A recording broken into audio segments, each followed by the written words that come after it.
오늘은 이사야별 연중어 7번째 시간입니다.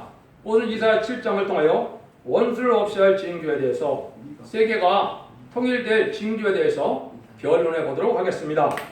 이 본정은 유다왕 아스 때의 초침과 재침을 통하여 선지국가인 우리나라에게 주는 교훈인데요.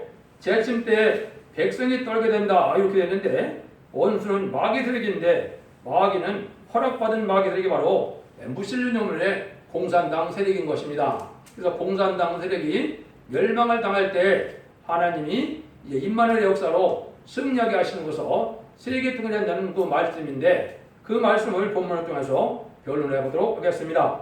그래서 먼저 요거 말씀을 드리기 전에 우리가 누차제가 변론한 것 중에 한국과 육적 이스라엘 백성들의 관계가 문제거든요. 이거를 알지 못하면 이 성경은 한국에 대해서 예언했다는 걸 알지 못하면 별 의미가 없습니다. 그럼 첫 번째, 마태복음 21장 19절에 보면 주님께서 무화과 나무를 저주했지요. 요거는 이스라엘 백성들이 열매 맺는 백성이 못 된다는 걸 알고 저주를 해서 상징적으로 무화과 나무가 마르는 기적을 행하셨죠. 그거에 대한 설명을 마태복음 21장 33절부터 46절에 예수님이 자세히 설명을 하신 겁니다. 그래서 포도원과 농부의 관계를 말씀하셔서 그 포도원 그 주인이 이제는 종을 보내도 핍박하고 조롱하고 이런 많은 일을 하다가 또 아들을 보내니까 아들을 포도원 밖에서 죽였다 그랬거든요. 이게 바로 예수님을 영문 밖에서 십자가 못 박혀 죽인 일을 상징한 거거든요. 그러니까 이제 예수님이 뭐라 그럽니까? 너희는 나라를 빼앗긴다고 그랬죠? 너는 건축자의 버린돌이 되고 이제는 모퉁이의 머릿돌의 역사로서 선지국가의 사명을 감당하게 되는데, 이거는 열매 맺는 백성에게 다시 그 포도원을 준다고 그랬죠. 요게 이제 구체적으로 그 과정을 설명한 것이 마태복음 24장이거든요. 마태복음 24장 21절에서는 창세기로 없는 환란을 주님께서 말씀하시고 33절부터는 무슨 얘기를 했습니까? 또다시 무화과나무 비유를 말씀했거든요. 그 무화과나무는 다시 뭐예요? 이스라엘 백성들이 회복될 걸 얘기한 거죠. 그런데 1948년 5월 14일에 이스라엘이 건국되고 3개월 뒤에 한국이 1948년 8월 15일에 건국이 됐죠. 그게 이제 바로 예수님이 말씀한 대로 너희 나라는 빼앗기고 열매 맺는 백성이 받으라 하는 것이 영적인 선지국가가 한국인 걸 알려주는 겁니다.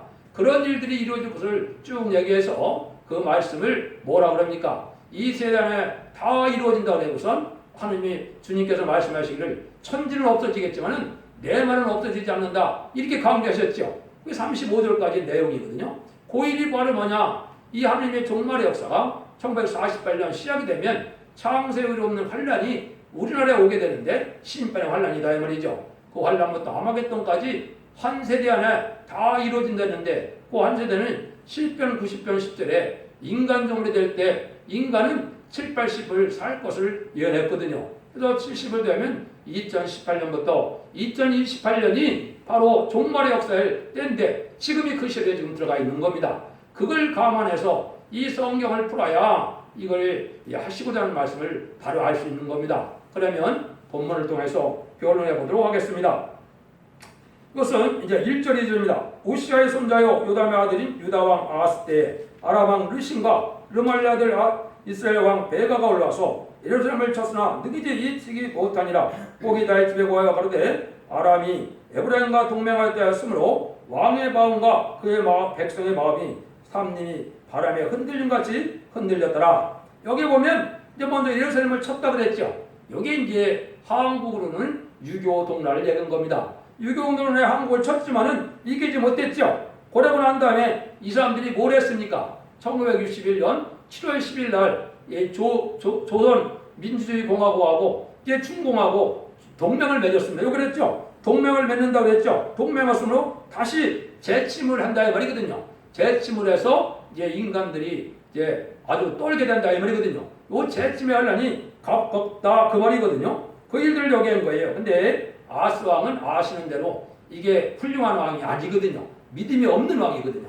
그러니까 이때 되어질 일이 지금 한국에 지금 되어지는 일을 우리가 볼 수가 있거든요. 그래서 이것도 예수님이 창세우리 없는 환란이라고 그랬고 다니엘서에서는 개복일이 없는 환란이라고 그랬고, 요엘서 2장에서는 자고일에도 없고 앞으로도 없다 그랬거든요. 이게 한국의 시인판의 환란을 말씀한 거거든요. 그래서 여기서 이제 그 내용이 구체적으로 나오거든요. 그래서 그 백성의 왕의 마음과 그 백성의 마음이 아주 삶이 흔들리는 같이, 바람이 흔들리는 같이 흔들렸다 그랬죠. 아주 떨게 된다 이 말입니다.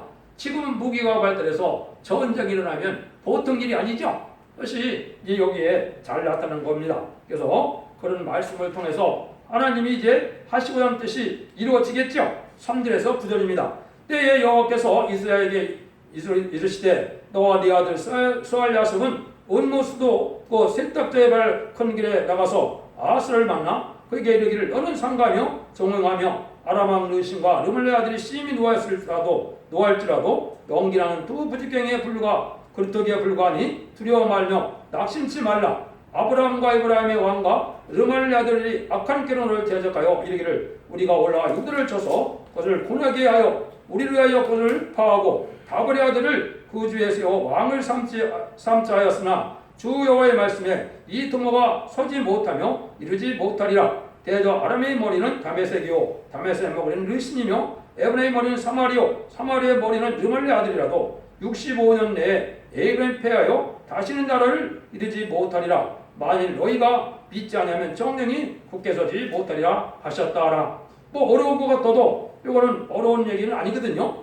하나님의 말씀이 이제 임했는데 겁내지 일단 말라는 거죠. 그래서 재침을 할 때 중공과 이제는 북한이 다시 재침을 하는 때가 오는데 이걸 두려워하지 말라는 거죠. 마치 뭐 같다 그래요? 연기나는 두 부지갱이 같다 그랬죠. 이거는 잠시 잠깐 하나님이 심판의 도구로 사용되는 것이고 금방 멸망할 나라다 이 말이거든요. 그러니까 하나님이 그걸 우리 보고 걱정하지 말라는 겁니다. 요날이 이제 신이 임박한 때가 온 겁니다. 그래서 이제는 우리가 하나님이 이런 전쟁이 났을 때 하나님이 이제 이거를 언제 날 것이냐 이걸 이게 중요하겠죠. 근데 여기에 보면 르말레 아들에도 65년 내에 에브라임이 패하여 다시는 나를 이루지 못한다 그랬죠. 65년의 말을 썼어요.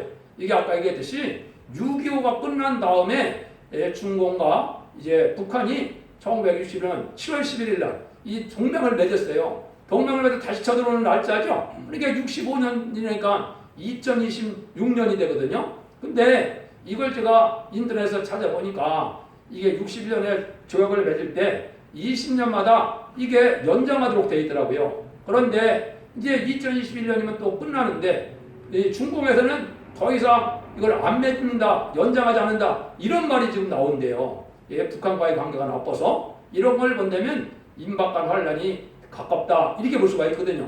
그래서 이것을 이제 다른 성경을 봐서 이제 두 군데를 제가 말씀드릴 수가 있는데 하나는 예레미야 29장 10절입니다. 나 여호와 이같이 말하노라. 밤에서 70년이 차면 내가 너희를 공고하고 나의 선한 말을 너에게 실행하여 너희를 이곳으로 들어오게 하리라 그랬죠. 이거는 뭐 1차적으로는 바벨론 포로는 BC 586년에 예루살렘이 함락되었다가 BC 516년에 예루살렘이 복구되고 이스라엘이 건국이 됐었죠. 이때를 얘기한 것이 아니다 이 말입니다. 인간 동안의 항구를 얘기했는데 이것은 1948년 9월 9일 날 북한이 이게 공산화가 됐거든요. 공산당이 70년이 찬 것이 작년이거든요. 차고 되면은 하나님이 여기 보니까 다시 도르게 온다 그랬죠. 이게 북한의 양떼들을 하나님이 해방시켜준다 이 말이거든요. 요거를 이제 구체적으로 말씀하는 것이 또 어디냐? 스가랴 1장 12절입니다. 스가랴 1장 12절에 보면 70년이 차면 이제 내가 진노해서 원수를 갚아준다는 얘기거든요. 그런 때가 되면 하나님이 뭘 하신다 그러냐? 진노를 발하셔갖고 예루살렘에는 먹줄이 쳐진다 그랬습니다. 요거는 다림질을 같은 종들로 말미암아 새로운 복음의 역사가 진행될 걸 얘기한 거거든요. 그런 거를 본다면 이것도 내가 임박했죠. 이걸 본다면 한교 환란이 아주 임박하다 이렇게 보면 맞습니다. 그래서 이런 두 가지 사건을 봤을 때 하나님이 이제 한교 환란이 가깝다 이렇게 볼 수가 있는 겁니다. 10절 14절입니다. 그런데 10절 14절이요. 여호와께서 또 아하스에게 일러가라사대 너는 내 하나님 여호와께 한증들을 구하고 깊은 데서든지 높은 데든지 구하라. 아하스가 그러되 나는 구하지 아니하겠나이다. 나는 여호와를 시험치 아니하겠나이다. 한지라 이사야가 그러되 다윗의 집이여 청건대 들을지어다. 너희가 사람을 기롭게 하고 그것을 작은 일을 여겨서 또 나의 하나님을 기록게 하려느냐. 그러면 주께서 친히 징조를 너에게 주실 것이라. 보라 처녀가 이게 되어 아들을 낳을 것이요 그 이름을 임마누엘이라 하리라. 여기 이제 아스 왕은 믿음이 없기 때문에 하나님께 기도도 해볼 필요가 없다는 뜻이죠. 그러니까 이제 이제 하나님이 예정된 섭리 속에 이제 쩌가 돼서 처녀가 임대하여 아들을 낳는 일이 있다 이 말이죠. 여기 이제 메시아가 올 걸 얘기했죠. 그 메시아가 오는데 그 메시아의 이름이 뭐라고 된다 그랬어요? 임마누엘이라고 그랬죠. 임마누엘은 여러분이 잘 아는 것처럼 하나님이 함께 한다는 뜻이죠. 그럼 이게 무슨 뜻일까요? 인간 중간에 하나님이 함께는 시온의 우리가 나오게 될 것을 얘기하는 겁니다. 그래서 지금까지 하나님이 이제 함께해서 구원받은 우리들은 하나님이 함께했다고 볼 수 있지만은 이거는 단순히 그걸 얘기한 것이 아닙니다. 인간 중간에 그 시발점이 어디에 예언이 되느냐? 그거는 그 뒤에 보면 이제 이사야 8장 7절 8절에 예언이 되어 있거든요. 그걸 제가 봉독해 올립니다. 그러면 주 내가 흉흉하고 창렬한 그 나수 아스로 왕과 그의 모든 의력으로 그 위에 덮을 것이라. 그 모든 물에 차고 모든 언덕이 넘쳐 흘러 유다에 들어와서 장애로운 목에 미치리라. 임마누엘이여 그 편한 내가 내 땅의 편만이라 하셨느니라 그랬죠. 여기에 바로 뭡니까? 유다 땅인 한국에 환란이 오는 것을 홍수로 표현했죠. 성경에서 홍수로 표현한 것이 많습니다. 이게 환란을 얘기했거든요. 심판의 전쟁이거든요. 이런 일이 여기 유다의 목에까지 찬다고 그랬죠. 이때 하나님이 어떻게 한다고요? 임마누엘의 그 날개가 내 땅에 편만하라 했죠. 이때 하나님의 시온의 무리가 나타난다 이 말입니다. 하나님 함께 해주심으로 미가서 5장 5절에서 7절에 보면 이제 그가 우리를 구원해준다 그랬죠. 하나님의 능력을 받은 모세 같은 종이 나타나서 능력의 역사로 기도함으로 통일될 걸 보여준 거. 이게 임마누엘의 역사거든요.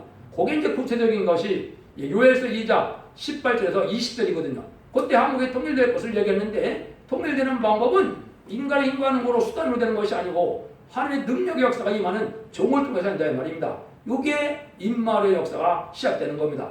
이것이 이제 전성자문에 들어간다 이렇게 보면 되거든요. 그럼 전성자문에 들어가면 30년 동안 입맞은 14,4천명의 베로성들을 일으키게 되면은 하나님의 역사가 본격적으로 시작된 것이고, 또 5개월 황충해난 때는 재앙으로 떠난 진흥군들로서 공산당 지역에 택한 백성을 구원해본 것이거든요. 그때 이제 이스라엘 백성들이 스가랴 10장 10절 이하에 회개함으로 말미암아 그때 유대인들이 구원받는 때가 오거든요.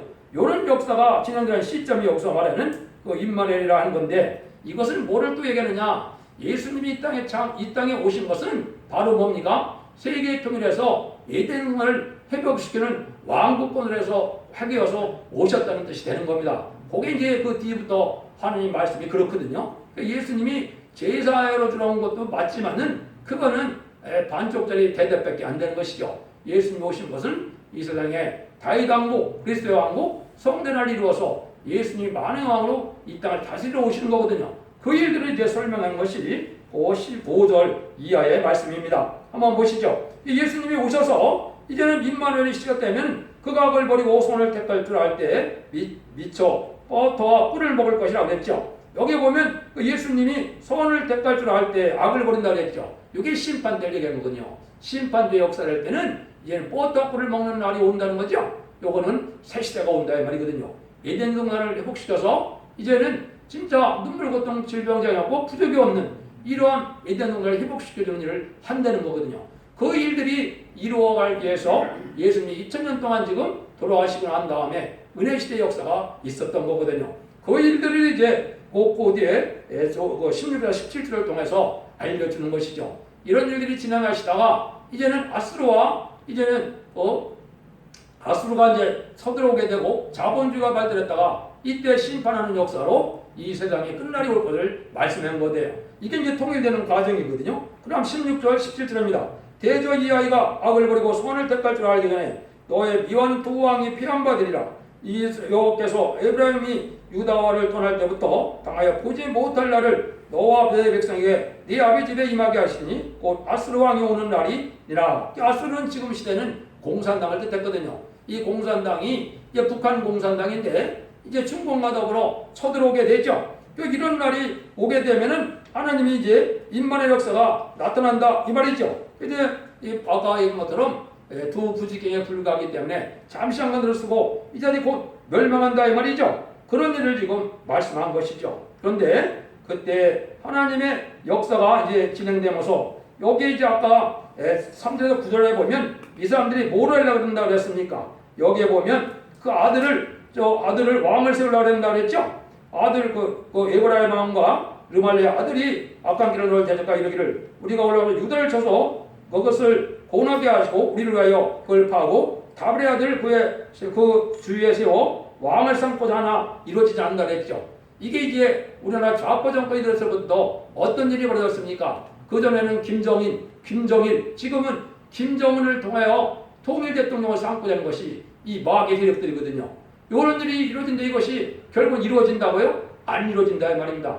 그때 그런 마음을 가졌을 때 심판이 와서 멸망을 당한다 이 말입니다. 그 시절이 지금 시절이다. 이렇게 보면 정확히 깨달은 게 됩니다. 그래서 이런 역사로 지금 하는 역사가 진행되는데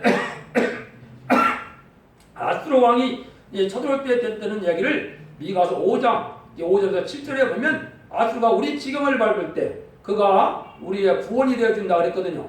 이것이 이제 바로 뭐냐? 침략하여 내려올 때 우리 지경은 상팔선이 되겠죠. 그럼 하나님의 능력 역사가 나타나는데 주님이 직접 나타나는 것이 아니라 말세의 사명자가 권세 능력을 받음으로 모세 같은 지도자가 나타나므로 그 종이 기도함으로 이제는 홍해가 갈려듯이 동해로 소해로 전국화군이 멸망당해서 통일을 이루게 된다. 이것이 유에서 2장 18절에서 20절에 예언이 된 거거든요. 그런 일들이 벌어질 것을 여기 말씀하셨다. 이렇게 보면 되거든요. 그러니까 이런 날이 아주 심히 임박한 때가 됐다고 보시면 여러분들이 정확히 깨달은 것이 되겠습니다. 18절에서 22절입니다. 그날에는 여호와께서 에고아수에서 먼 지경의 파리와 아수 땅에 벌을 부리시니 다 와서 거친 골짜기와 바위등과 가시나무 울타리와 모든 초장에 앉으리라.